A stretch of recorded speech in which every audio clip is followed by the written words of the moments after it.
Sir ನಮಸ್ಕಾರ, ಎಲ್ಲರಿಗೂ ನಮಸ್ತೆ. ಇದೊಂದು ಅಗ್ರಿಕಲ್ಚರ್ ಮಾಡ್ತಕ್ಕಂಥ ಭಾಗ.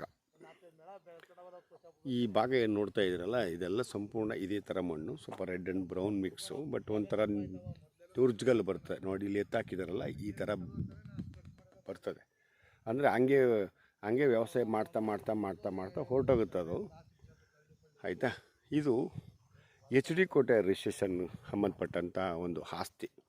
ಅಲ್ಲೊಂದು ಬೆಟ್ಟ ಕಾಣಿಸ್ತಾ ಇದೆ ನೋಡಿ, ಆ ಬೆಟ್ಟ ಬಂದು ಸಂತೆ ಸರಗೂರಿಗೆ ಸಂಬಂಧಪಟ್ಟಂಥ ಚಿಕ್ಕದೇವಮ್ಮನ ಬೆಟ್ಟ ಅಂತಂತಾರೆ. ಚಿಕ್ಕದೇವಮ್ಮನ ಬೆಟ್ಟ ಅಂತ ಸಂತೆ ಸರಗೂರಿಗೆ ಭಾಳ ಹತ್ತಿರ ಇರ್ತಕ್ಕಂಥದ್ದು. ಸೊ ಸಂತೆ ಸರಗೂರು ಈ ಬೆಟ್ಟದಿಂದ ಆ ಕಡೆಗಿದೆ, ನಾನು ಈ ಕಡೆಗಿದ್ದೀನಿ, ಅಂದರೆ ಈಸ್ಟ್ ಕಾದಂಗಿದ್ದೀನಿ. ಸೊ ಈಗ ನಾನು ಹೇಳ್ತಕ್ಕಂಥ ಒಂದು ಆಸ್ತಿಯಿಂದ ಫಾರೆಸ್ಟ್ ಲ್ಯಾಂಡು ಇನ್ನೊಂದು 2 ಕಿಲೋಮೀಟರ್ ರೇಡಿಯೇಷನ್ನಲ್ಲಿ ಇರ್ತಕ್ಕಂಥದ್ದು. ಇದು ಒಂದು ರಸ್ತೆ, ಮೆಟ್ಲಿಂಗ್ ರಸ್ತೆ. ಸೊ ಹಳ್ಳಿಯಿಂದ 1 ಕಿಲೋಮೀಟ್ರಷ್ಟು ಅಂತರ ಆಗುತ್ತೆ ಈ ಒಂದು ಆಸ್ತಿಗೆ. ಇದೇ ರಸ್ತೆ. ಬಟ್ ಈ ರಸ್ತೆ ಬಂದು ಈ ಗ್ರಾಮದ ಅಥವಾ ಅಕ್ಕಪಕ್ಕದ ಗ್ರಾಮದ ಹಳ್ಳಿಗಳ ರೈತರ ಆಸ್ತಿಗಳಿಗೆ ಹೋಗ್ತಕ್ಕಂಥ ರಸ್ತೆ ಇದು ನೋಡಿ. ಹೀಗೆ ಹೋದರೆ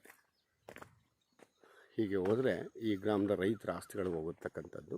ಅಲ್ಲಿ ಆಲ್ಮೋಸ್ಟು ಈಗ ನನಗೆ ಗೊತ್ತಿರೋ ಮಟ್ಟಿಗೆ ಸಂತೆ ಸರಗೂರು ಅಥವಾ ಎಚ್ ಡಿ ಕೋಟೆ ಈ ಭಾಗ ಎಲ್ಲ 99% ಅಗ್ರಿಕಲ್ಚರ್ಗೆ ಅವಲಂಬಿತರಾಗಿರ್ತಕ್ಕಂಥವ್ರು.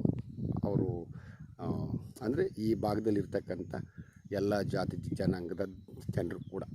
ಓಕೆ, ಹತ್ತಿ, ಹೊಗೆ ಸೊಪ್ಪು ಮತ್ತು ಜೋಳ, ರಾಗಿ, ಮತ್ತು ಆಮೇಲೆ ಇತ್ತೀಚೆಗೆ ಹೋಮ್ ಸೆಟ್ಗಳು ಮಾಡಿಕೊಂಡು ಬಾಳೆ ಹಾಕ್ತಾರೆ, ಕಬ್ಬು ಹಾಕ್ತಾರೆ, ಹೂವು ಹಾಕ್ತಾರೆ, ಅರಿಶಿನ ಹಾಕ್ತಾರೆ, ಶುಂಠಿ ಹಾಕ್ತಾರೆ, ನಾನಾ ಥರದ ಕ್ರಾಪ್ಗಳನ್ನೆಲ್ಲ ಹಾಕ್ತಾರೆ. ಆಯಿತಾ ನೋಡಿ, ಅದೇ ಬೆಟ್ಟ. ಆ ಬೆಟ್ಟದಿಂದ ಈ ಲ್ಯಾಂಡು ಒಂದು 2 ಕಿಲೋಮೀಟ್ರ್ 2.5 ಕಿಲೋಮೀಟ್ರ್ ಹಿಂದಕ್ಕಾದಂಗಿದೆ.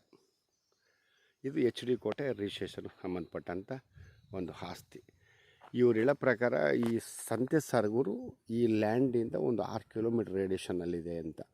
ಈಗ ನಾನು ಹೆಂಗೆ ಬಂದೆ ಅಂದರೆ, ನಂಜನಗೂಡಿಂದ ಹುಲ್ಲಳ್ಳಿ ಟು ಊರದಿಂದ ಈ ಲ್ಯಾಂಡ್ಗೆ ಒಂದು 5 ಕಿಲೋಮೀಟ್ರ್ ಆಗುತ್ತೆ. ಊರದಿಂದ 5 ಕಿಲೋಮೀಟ್ರ್ ಆಗುತ್ತೆ. ಇದು ಒಂದು 6-7 ಕಿಲೋಮೀಟ್ರ್ ಅಷ್ಟಾಗುತ್ತೆ. 3, 4, 7 ಕಿಲೋಮೀಟ್ರ್ ಆಗುತ್ತೆ. ಏನು ಎಲ್ಲಿಂದ? ಊರದಿಂದ. ಅಂದರೆ ಹುಲ್ಲಳ್ಳಿಯಿಂದ ನಿಮಗೆ ಒಂದು 18ರಿಂದ 19 ಆಗುತ್ತೆ. ಹುಲ್ಲಳ್ಳಿಯಿಂದ ಅದು ನಂಜನಗೂಡಿಂದ 19 ಪ್ಲಸ್ ಒಂದು 15 ಅಂದರೆ 34 ಆಗುತ್ತೆ ನಂಜನಗೂಡಿಂದ. ಇದೇ ರಸ್ತೆ. ಹೀಗೆ ಹೋದರೆ ಹಳ್ಳಿಗೆ ಹೋಗುತ್ತೆ. ಈಗ ನಾನು ಹೇಳ್ತಕ್ಕಂಥ ಆಸ್ತಿ ಬಂದು ಇದು ಈಸ್ಟ್ ವೆಸ್ಟು ಭಾಳ ಉದ್ದ ಇದೆ. ಒಂದು 400-500 ಅಡಿ ಅಷ್ಟು ಉದ್ದ ಇದೆ. ಆಯಿತಾ, ಇವರು ರೀಸೆಂಟಾಗಿ ಈ ಲ್ಯಾಂಡ್ಗೆ ಹೋಮ್ ಸೆಟ್ ಬೋರ್ ಹಾಕ್ಸಿಕೊಂಡಿದ್ದಾರೆ. ಒಂದು ಬೋರ್ ಹಾಕ್ಸ್ಕೊಂಡು ಟೇಷನ್ನು ಕೂಡ ಹಾಕ್ಸಿದ್ದಾರೆ. ಬಟ್ ಸರ್ವಿಸ್ ತಗೊಂಡಿಲ್ಲ.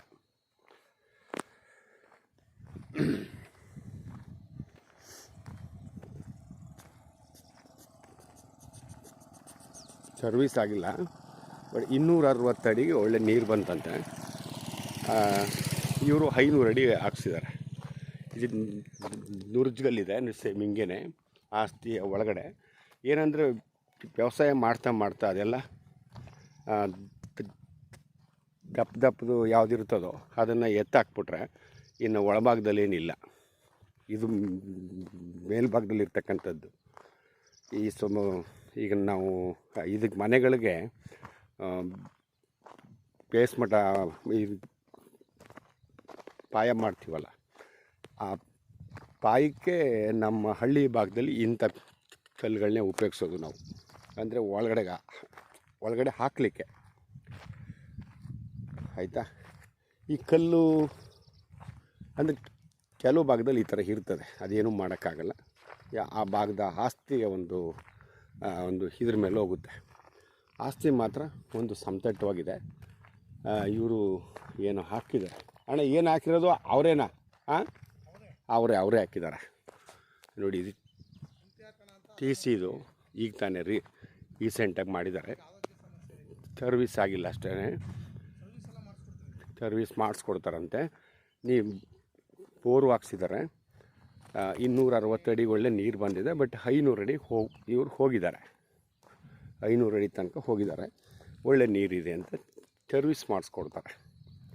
2 ಎಕರೆ 20 ಕುಂಟೆ, 2.5 ಎಕರೆ ಇದೇ ಊರಿನ ರೈತರದು. ಅಕ್ಕಪಕ್ಕ ನೋಡಿ, ಇವರು ಬಾಳೆ ಹಾಕ್ಕೊಂಡಿದ್ದಾರೆ, ಅಲ್ಲೂ ಕೂಡ ಬಾಳೆ ಹಾಕ್ಕೊಂಡಿದ್ದಾರೆ ಒಬ್ಬರು. ಆಯಿತಾ, ಇನ್ನು ಈ ಕಡೆಗೂ ಇದೆ.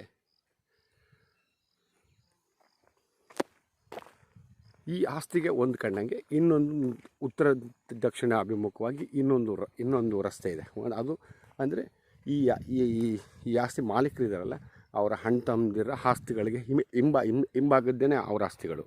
ಅದಕ್ಕೆ ಹೋಗೋದಕ್ಕೆ ರಸ್ತೆ ಇಟ್ಕೊಂಡಿದ್ದಾರೆ. ಅಲ್ಲಿ ಕಾಣಿಸ್ತಾ ಇರಬೇಕು ನಿಮಗೆ ರಸ್ತೆ, ಅದೇ ರಸ್ತೆ ಹಾಗೆ ಹೋಗುತ್ತೆ ನೋಡಿ. ಹಾಗೆ ಇವರ ಆಸ್ತಿಯಿಂದ ಹಿಂಭಾಗಕ್ಕೆ ನಾಳೆ ದಿನ ಯಾರಿಗೂ ಪ್ರಾಬ್ಲಮ್ ಆಗಬಾರ್ದು ಅಂತೇಳಿ ಅದನ್ನು ರಸ್ತೆ ಬಿಟ್ಟು ಇವರು ನಿಮಗೆ ನೋಡಿ ಹೀಗೆ ಇದೆ. ಉದ್ದಕ್ಕೆ ಈಸ್ಟ್ ವೆಸ್ಟು ಭಾಳ ಅಗಲ ಇದೆ, 400-500 ಅಡಿ ಅಗಲ ಇದೆ. ಬಟ್ ಹಳ್ಳಿಯಿಂದ 1 ಕಿಲೋಮೀಟ್ರು ಅಂತರ ಆಗುತ್ತೆ. ಜೊತೆಗೆ ಫಾರೆಸ್ಟಿಂದ ಒಂದು 2 ಕಿಲೋಮೀಟ್ರ್ ಅಂತರದಲ್ಲಿದೆ. ಆಯಿತಾ, ಇದು ಸಂತೆ ಸರಗೂರು ತಾಲೂಕಿಗೆ ಸಂಬಂಧಪಟ್ಟಿದ್ದು. ಬಟ್ ಸಂತೆ ಸರಗೂರು ತಾಲೂಕು ಆಗಿರೋ ಅಂಥದ್ದು ಇತ್ತೀಚೆಗೆ. ಸೊ ಹಾಗಾಗಿ ಈಗ ಅಲ್ಲಿ ಪ್ರೆಸೆಂಟ್ ರಿಜಿಸ್ಟ್ರೇಷನ್ ಬಂದು HD ಕೋಟೆ. ಇವರು ಎಕರೆ 30 ಲಕ್ಷ ಹೇಳ್ತಾ ಇದ್ದಾರೆ. ವ್ಯಾಪಾರಕ್ಕೆ ಬಂದರೆ 1 ಲಕ್ಷ ಹೆಚ್ಚಿಗೆ ಮಾಡಿಕೊಡ್ತೀವಿ ಅಂತ ಇದ್ದಾರೆ. ಇಂಟ್ರೆಸ್ಟ್ ಇದೆ ಅಂತವರು ದಯವಿಟ್ಟು ಕಾಲ್ ಮಾಡಿ, ನಿಮಗೇನು ಪ್ರೈಸ್ಗಾಗುತ್ತೋ ನನಗೆ ಹೇಳಿ, ನಾನು ಆ ಓನರ್ ಹತ್ರ ಮಾತಾಡ್ತೀನಿ. ಆಗುತ್ತೆ ಅನ್ನೋದನ್ನು ಮಾಡೋಣ, ಇಲ್ಲ ಅಂದರೆ ಇಲ್ಲ. Okay, thank you sir.